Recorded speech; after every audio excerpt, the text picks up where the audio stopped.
na muling mabawi. Ating kalayaan kay tagal na nating mithi, di napapayagang mabawi muli. Magkakapit-pisig, libo-libong tao, kay sarap pala maging Pilipino.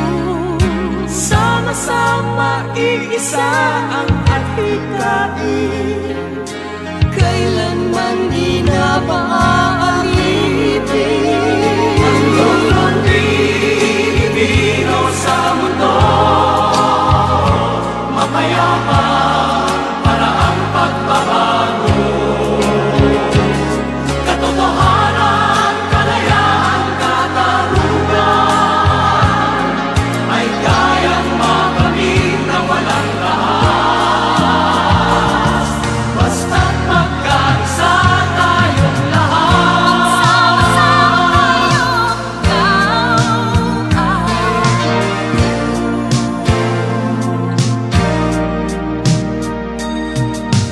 Basta nang nagaganap sa aming bayan, magkasama ng mahirap at mayaman,